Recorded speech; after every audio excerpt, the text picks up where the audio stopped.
Hey guys, welcome back to the Lovin Dubai show. Today we spoke about how the UAE is boosting worker living conditions, 3 tips for orders in 24 hours, and Lovin Life with Rizwan Sajan is here. And so if you have missed the episode, subscribe to the Lovin Dubai show podcast wherever you get your podcast from and enjoy. Good morning, Dubai. Welcome back to the Lovin Dubai show, where we go through the top trending stories that everyone across the country is talking about. Our top story for you today: the UAE is boosting worker living conditions with stricter inspections. As well, beware of fake Enrique Iglesias tickets for the Dubai concert. A Dubai resident spots a delivery driver got 3 tips in 24 hours, and we'd like your thoughts on this one. And as well, Lovin Life with Rizwan Sajan, the surprising morning habits behind his billion-dollar success. Also, later in the show, we're talking Ozempic, supplements, and healthy eating habits. We're getting expert advice from Chiara Seidner.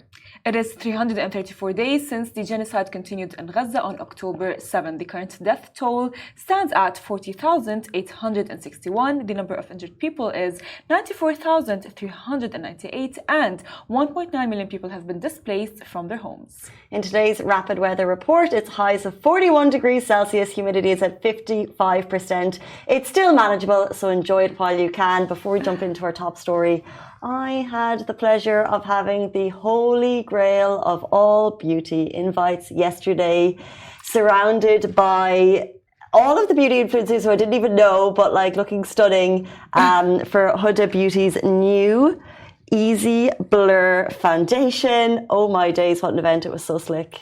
Tell me all about it, honestly. I was so jealous. I watched Casey's stories and I was like, I was jealous watching my stories. Yes, I was like, oh my God, am I missing out? And I do have like fear of missing out. I do have that. I think it was when I walked in, it was so phenomenal that each like touch point was set up for the makeup. But it was even before I got there. So on the invite, it was said that the dress code was like beige and brown. And you know when you're going to these events, so that's why I was wearing beige and brown yesterday. Well, that makes sense. I was thinking about that. I was like, But then there's no point going to try and compete with these people. Not even compete, but like you go in and they're so glam and the makeup is just perfection. And you're like, where do you come? Do you just descend from like your beauty rooms walking in? And can I just say, not everyone met the dress code. There are some people in like bright pink. They looked amazing, but I was like, I didn't need to think about that so much. Yeah, but like I think honestly that it's kind of like not respectful when you're going to an event and there is a dress code and you do not meet the dress code.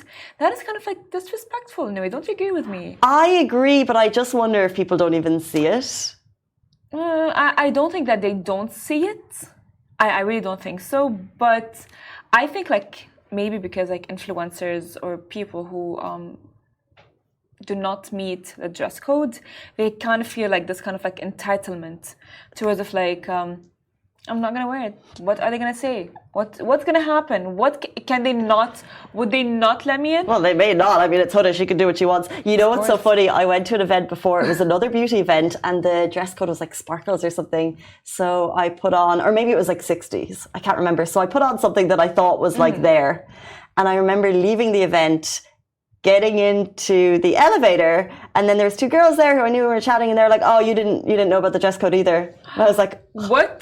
Can't you see the sparkles?" Just gonna hide in this corner of shame. How can you not see that I'm clearly the dress code? I am the dress code. My God, that's actually embarrassing. That was so funny. I mean, it is funny, but actually, I'll tell you something. Is that I think at these events, a lot of people who actually attend the events do not really match a lot of the etiquette of the event, whether it's following the dress code, whether it's staying in line, whether it's getting the free stuff.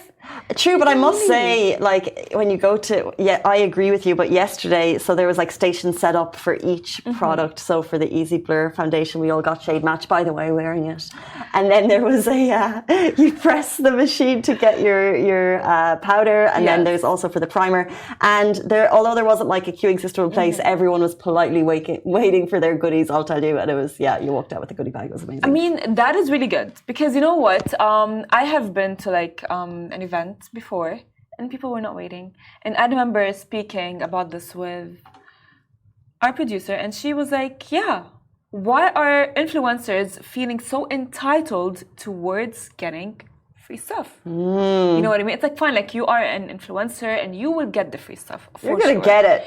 Exactly. You're going to get it. Exactly. You're going to get it. It's going to be okay. It's not going to be like a very big deal. 100%. And it's like, you know, it's like fine, like just like follow the etiquette, because then later on, I think as an influencer, people don't really know you. And those kind of like events maybe draw a picture of who you are to others. Well, let me just tell you, I guess Huda has some polite beauty influencers in her supportive umbrella, because everyone was queuing pretty politely, I must say. That is actually nice. Guys, it's 8:35 on a Thursday morning, and we want to jump into our top story today. The UAE is clamping down on difficult working conditions and boosting worker living conditions. So in a new report, the UAE's Ministry of Human Resources and Amortization announced that around 1.5 million workers in the country live in labour accommodation facilities. And there are 1,800 companies now registered in the labour accommodation e-system, which is the first national platform to ensure labour accommodations are in line. And as well, the report aligns with the UAE's vision of fostering a leading and attractive work environment, maintaining the country's status as a top destination for living, working, and investing. Now, this system raises awareness among companies about the standards and requirements for proper labor accommodation, ensuring the residing workforce's comfort and well-being. Now, finally, the report summarized that in the last month, 352 labour violations were reported due to issues such as inadequate ventilation, not adequate AC, unsafe conditions for flammable materials, and then just basic cleanliness, and also there were sanitation concerns. The UAE is now elevating its approach to boosting living standards, with inspectors ensuring that living conditions meet the highest standards. There must be a consistent and constant supply of cold water, and all rooms should be equipped with essential amenities. If the homes do not meet the standards laid out, there will be warnings, and fines will follow if warnings are not addressed within 2 weeks. This is honestly music to my ears, because when we look at laborers who are working out in the heat, and they are the reason that we might not want to, just like put this in stone and in line, but they are the reason that Dubai is Dubai, right? They work really hard. Built the city. So exactly, they built the city. So when they are not like in proper living conditions, it's kind of like, it's like, whose fault is this? Of course, it's not Dubai's fault. It's like, their employer's fault. So right, and I think on that note, that is what the UAE is doing, is that unfortunately there needs to be regulation. And it's interesting how we kind of named out some of the key things that have to happen, which is, clean and constant supply of cold water. Like, surely that is a basic necessity. But the aim is to ensure that there is a regulation and a safe living environment. And it just looks like they're putting stricter inspections in place to make sure that this happens. The regulation was already there, I guess, but now they're just being stricter on their inspections to make sure that they are met. And as Farah said, there'll be warnings. They have 2 weeks to meet those warnings, which is a quick deadline. And if they don't, there'll be fines. So it's great to see that the UAE is on top of that. That is true, and it's the bare minimum. So jumping to our next story. If you guys like Enrique Iglesias, like I do, you have to be aware of these fake Enrique Iglesias tickets for the Dubai concert. So Enrique Iglesias fans out there, if you are trying to get tickets for his sold-out concert in Dubai, which is happening on September 13, you need to be careful. Would you last? He's so good. Yes. And of course, there's so many people trying to get those tickets. Did you know that I was that close to Enrique there? I mean, honestly, it's like, it's almost there. You're almost there, Casey. I don't know if Enrique would approve of that. but no. And maybe it's a 50-50. He's not approving of that, and he's not approving of these fake tickets either. They're selling them at inflated prices, would you believe? So Blue Blood are the concert organisers, and we are actually a media partner of this event, proud media partners of this amazing event. And the organisers have issued this warning. They advise you to avoid buying tickets from third-party sellers and unauthorised platforms. Remember, they can't take responsibility for any issue that arises from those purchases. So if you see a deal, if it seems too good to be true, or even if it's just the fact that you're able to get a ticket, it probably is too good to be true. Well, the Enrique concert is officially sold out, so make sure you are getting tickets from trusted sources. You need to stay safe, and if you have tickets, enjoy the show. If you're lucky enough to get your hands on a real ticket. I could just watch him on stage. He's so good. Should we just have a moment for Enrique? Like, he's just such a performer. He really is, by the way. I went to his concerts. Like back then, you've been to his concert. One concert, amazing. It was like really, I think in 2018. Yeah, or 2017. I don't remember when exactly, and I remember like dressing up, and everyone was there. Like they were all couples there, and I was like with my friends, like. That it is a nice couple concert because it's all love songs too. But I think it's both. I think he meets all audiences and demographics. I do agree. Yeah, he does. He does. And honestly, like the best part is honestly just like listening to Spanish music. If you don't understand it, you're just like vibing and dancing.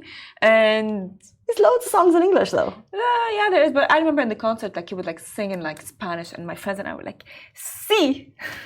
Sí, senor. Sí, senor. Let's jump into our next story. Super excited about this one. So, Lovin Life with Rizwan Sajan is here. The surprising morning habit behind his $1 billion success. So, yesterday, Lovin dropped a new show, and this is 100% worth a watch this weekend. So, Lovin Life in Dubai is a content series flexing the very best of this incredible city. Now, every week, it's like an exclusive dive into A-listers' lives in Dubai, where they're going to reveal what they love most about this amazing city.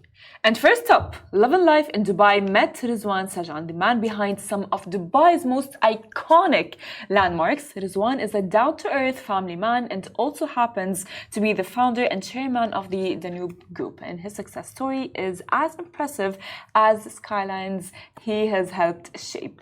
So, the show is basically a never-before-seen insight into this Dubai billionaire's success. When you watch it, it shares a glimpse of his palatial Emirates Hills home, oh my days, where 4 generations call home, how he likes to spend a Sunday afternoon, which is pretty interesting. How do billionaires actually live? The best gift he's ever received, which was from his mom. And he also shares the story of how he built his empire over 3 decades here in Dubai, and where you can actually find the best karak in Dubai, according to him.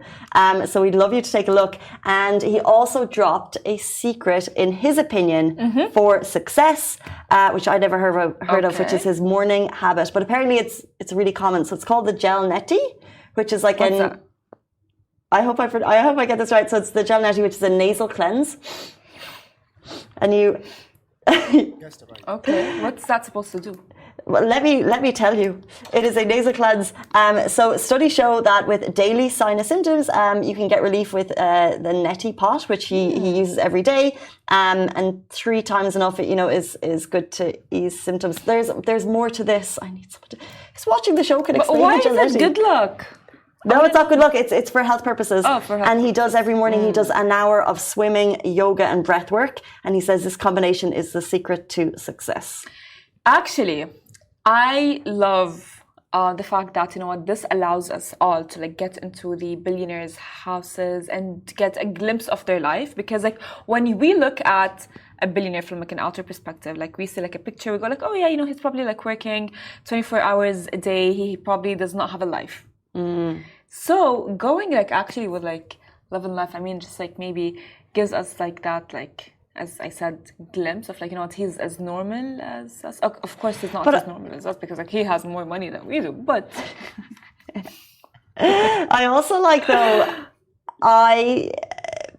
to reach that level of business, there's something else. Like that, like it's like he's absolute 1%. And what is he doing? So whether it's like a podcast, whether it's a show, I'm always really interested to learn like what are their habits. So like the fact that he does yoga every morning, the fact that he swims every morning, like it's so interesting. Like I'll make my bed every day, and I'll be like, oh, I'm getting there, you know, like life is looking up. I've made my bed because they say you have to make your bed and that's the best way to start your day. But like, it's so basic, you know, like, but I've made my bed. I actually feel good about that. But you know, when you hear other people, so like for him, it's that hour a day where he has a trainer coming into his home. He does it outside. He goes for a swim. He's got yoga indoors. And then he does his nasal cleanse and that's his morning. And I'm like, oh, that's a strong start to the day. And I think strong start to the day is great. And I like that we get this insight. I agree with you. And as well, I think the formula is simple. Consistency, commitment, and loyalty to yourself. Love yourself. Yes. Yes, love that. We're going to speak more about health later on the show when our guest joins us. However, we're going to take a quick break with a fun fact. Did you know Lovin is based in 22 cities? We have an amazing team of local journalists around the region bringing you the best positive stories and local bite-sized news. So get to know your region. You can find them on social and daily newsletters and podcasts or on our app. Find them wherever you get your news. Jumping into our next story, we're talking about tipping culture in the UAE. While Dubai resident spots delivery riders 3 tips for 24 orders. Yes, Dubai resident recently flagged a troubling issue on social media because in just 48 hours, a delivery rider completed 24 orders. And of course, you would expect a lot of tips. And he as well traveled over 150 kilometers, but only got tips for 3 of them. The residents shared their observations on Instagram stories, highlighting the need for more people to consider tipping delivery drivers in the city who work hard to bring us their favorite meals and products. As well, many riders are seeing a decline in tips, which can make a significant difference in their earnings. And we talk about this a lot all the time, and it's like heartbreaking. Like, he has worked for like 24 hours a day and only got 3 tips from like 3 orders. There's a really mixed bag of opinion on this because I think a lot of it's really surprising. The majority of the public port of opinion on our feed, and I think, we got nearly 200,000 views on the video yesterday. People are saying they don't want to tip. They don't want that kind of US tipping culture necessity of 20% to come to the fore, because what happens is in the US is there's no minimum wage. So the service industry, their lives are based on tipping. So they don't want that to happen. So actually the majority of people are saying, don't tip. Look, I understand that. But I think that, for example, like in such a case where like he went like 150 kilometers, right, for like 24 hours a day, a lot of orders, and he only got 3 tips. Tips can not only be money, you know what I mean? I think it can be like as simple as like, thank you for your service. This is water for you, or like thank you. Because he's probably like hot. Like, have you seen like the heat lately? Throughout midday, it gets really hot. So I wouldn't understand how delivery riders do it. I couldn't do it in my own car. Yeah. Well, interesting. A couple of people did jump into the post and say we tip cash and we tip goods at the door, which wouldn't be tracked on this because this is just the digital cash tips that they received on the purchase. So maybe people are giving water at the door. Maybe people are giving cash tips at the door. My take on this is we don't need it to jump into US type tipping culture where a 20% is mandatory. I think tip when the service is good. And I think you tip the service industry. That's the industry. So whether you're getting your hair done, like what else do we, restaurant, when you're in a restaurant. So if you tip across the service industry, then you should tip delivery drivers. I agree with you 100%. However, I think people are just like, they fear the fact that it would be as identical as the US regarding like the tipping culture and so on. It wouldn't be because like, at the end of the day, like you can, like, if you are ordering something, let's say like a meal, right? You can tip as little as 5 dirhams.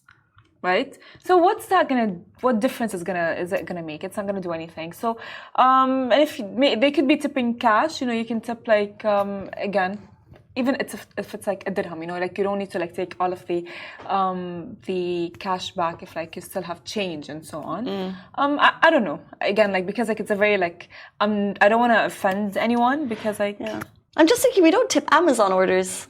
I was just thinking of all the orders that come to my door, and sometimes I have water, but that's not a thing. I wonder if Amazon is that a thing on Amazon?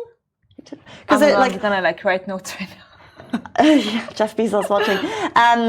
Because it's always an option on Korea, and I don't know about Amazon, but it's something to think about because what are their salaries? Who knows? It's 8:50 on this beautiful Thursday morning. We're going to take a quick break, but after, we're going to be joined by our next guest. We're talking Ozempic supplements and healthy eating. We're getting expert advice from Chiara Seidenader. Do stay tuned.